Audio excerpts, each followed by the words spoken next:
Hello, today I'm going to review the Ghost and Phantom 2 from the LEGO Star Wars Ahsoka line of sets. The first thing that I want to say about it though is this might be one of my favorite LEGO sets I've ever put together. This thing is just awesome to look at and it was a lot of fun to put together, and it's just a very unique looking set, and it stands out on a shelf full of all the Star Wars ships with the white and the yellow and the blue colors and stuff. I just like the way it stands out like that, and the shape. It almost looks like a big honeycomb. I've always thought, the way it has like that hexagonal shape to it. I've always liked that. But I'm gonna go ahead and show you some of the play features on it and some things that it does. So without further ado, let's get to that. Okay, so this back part right here, hang on, let me get the camera lined up. There it goes. It's called the Phantom 2, and if you watched any of the Star Wars shows that include this ship, you'll know that this one flies off as its own little thing, and this ship does that too. And you just pull it up like that, and it just comes off, and then you have like this miniature ship right here. So we'll look at that for a second before we keep moving on. So it makes use of a few stickers, one there, one here, one up here, one right here, one here, and one here. A lot of stickers go into this, I will say. Oh yeah, also on the windshield, there's these right here on the sides. But that's all the stickers to it. Nothing's printed on it, sadly. I wish there was some prints, aside from, let me just raise this part up. There is a print right there, if you can see that, on the console. That's the only print. And you can slide a figure into it right here when you open it up. You just lay them down, or I'm just using Jacen Syndulla from the Ahsoka show right here, and I just kind of lay them down right there into this part, and then shut this back like that, and that's kind of how you fit a figure into that one. I will say, I don't know about you, but I think the little triangle thing right there looks like the Triforce logo from Zelda. It's just something that makes me laugh every time I look at it. But also right here, you can see it has these little hinges kind of to get that circular shape on the front. You can also open those up if you want to. They're meant to go in like that with the kind of mechanism to get it to close in. Hang on, that one's not going in all the way. Let me just fix that real fast. And there that is. And you see it has this fin on the back. There's also a sticker right here. And on the back right here, this is meant to be like a, if this was built to scale, I guess this is where the figure would walk out at, but it's not built to scale, it's pretty tiny. But you can just put some extra stuff right there. And this thing right here used to be its own set back when they had the original Ghost and Phantom out. So it was a little bit bigger, but I like this smaller version better. I never had the original, but this one scales better with the ship, I think. The big one, at least. I mean, this scales well with the Ghost. Not that this scales better than the other one. You know what I mean. Alright, now we'll look at the Ghost itself. We'll just start on the back. These little blue pieces right here have like some frosted, glittery looking stuff in them, and it makes it look more like they're on very, very hot blue fire, I guess. And it looks really cool in person, the color that they use. I don't know if you can really see it that good on camera, but it's really cool looking. But you have all these little boosters back here, and right here you also have the hinge to put the Phantom on right there. And it uses these little skeleton arm pieces right here kind of get the wiring looking stuff going through there. I think it looks very cool. And right here, let's just start looking around the sides. They have some stuff built on the side kind of to get that kind of mechanism thing, all that mechanical stuff around the middle. This one kind of slides in and out. I don't really like that, but this one stays in place like it's supposed to, for the most part at least. So you kind of always got to mess with these to get them back to normal. It has these little engine looking things right here on the sides. You can spin those around if you want. And there's a sticker right there. There's stickers right here.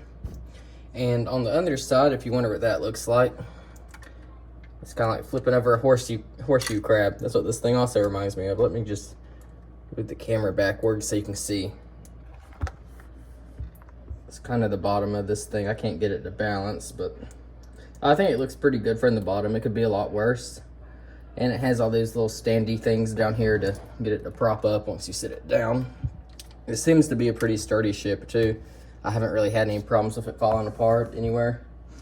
I do always pick it up from the middle though. I don't really go picking it up by these little fin things on the side because I feel like they break. But anyway, you can see they got another sticker right here and some kind of mechanical looking pieces going through here, those gray pieces. Right here, they got the two little things on the front. I guess there's some kind of booster top thing, and they have stickers on those too. And around the front of the cockpit, let me just move that up like this.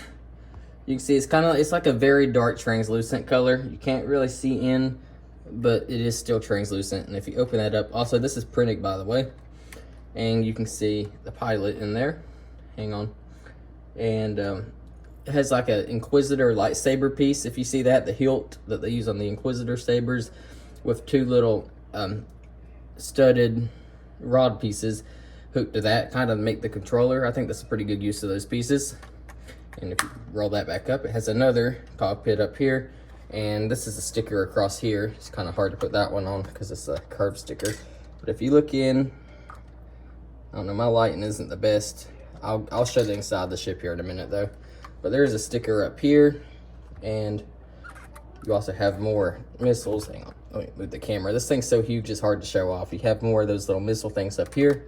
You have some down here that move around, and one of the coolest things is if you bend this side to side. Here, I'm not gonna do it, but you can see how it's gonna fire off these little green pieces right here. So that's kind of cool. And that's pretty much everything on the outside of the ship. So now we'll look at the inside. Aside from the top, I should show that off.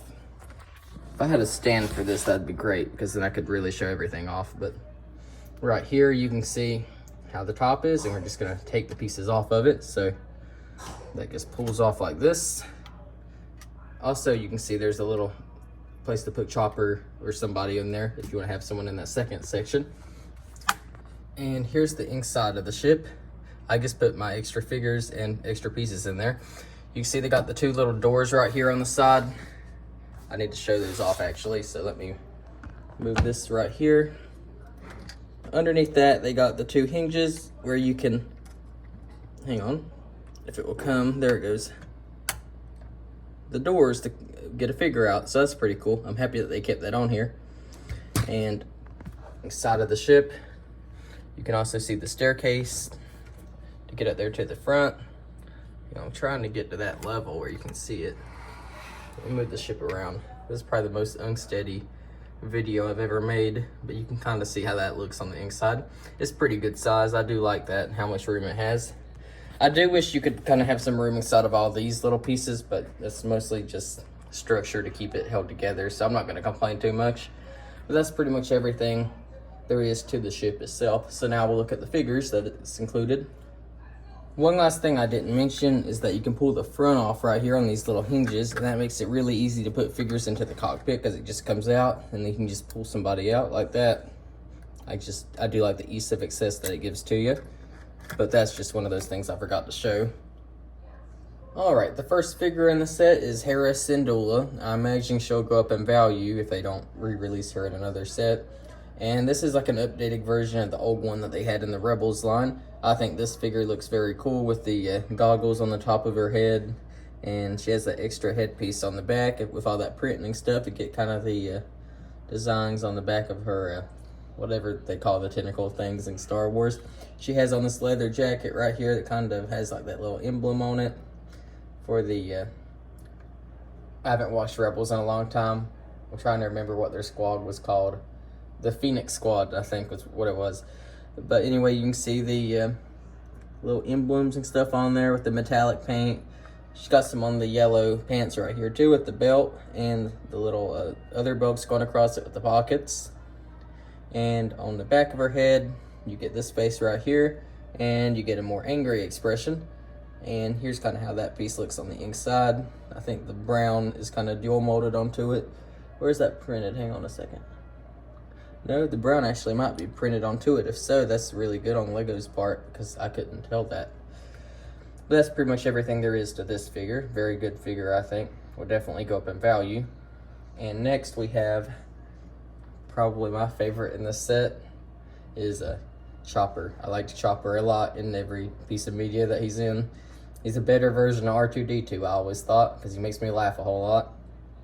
But you can see He's kind of like a shorter version of R2-D2. He's got the shorter legs right here. On the back, he's got printing everywhere. So I do like all the detail in this figure. He's got like the little white studded piece on the top. So yeah, he's very cool. I say he'll go up in value as well. Next we got Harrison Dula's son, Jason. And this figure looks pretty cool with all the printing on the front and the new hairpiece. I believe that's a new hairpiece. And he has kind of like a plaid pattern in the back, if you see that. He has two faces as well, one where he's happy, one where he's happier. And only thing I wish they would have done is kind of got the bit of green in the hair like he had in the show, but I don't know why they didn't. But that's really my only complaint about that figure. And the next one we have is First Officer Hawkins. This figure looks pretty cool. And you can see he has another kind of like a jacket on the front with the metallic paint on the belt and on that little badge up there. He has the blue arms, kind of almost looks like a Jedi robe in the back, just the way they did the printing. And he has this cool hair piece up here that I feel like would be useful on a lot of figures. No face on the back because you'd be able to see it when you looked on the back of him though. But he has kind of this face on the front where he looks serious. So that's a good figure too. And there's one more, and this one is Lieutenant Beta, I believe is what he's called. This one looks really cool. And I like the face on the front. I don't know, it makes me laugh a little bit. He's kind of funny looking. He has a very cool color scheme going on with that blue and white. I do like this figure a lot. And he kind of has some like metallicness going down on his little badges. I believe that, hang on a second. No, it kind of just looks metallic, but it's supposed to be white on the legs. I guess they couldn't get the white to print all the way how it's supposed to on the legs, but I'm not going to complain too much about that. And here's how the back of him looks. So as I say, this has very good figures. I really like all of them in this. So next I'll go ahead and give my overall thoughts on the set. Overall, I really like this set. I think it looks very cool, it has a lot of detail, and would definitely go up in value over time like the old Ghost did. I do think this looks better than the original Ghost that they put out. I've never had the original, but this one just looks like an improvement. But anyway, thank you for watching, and goodbye.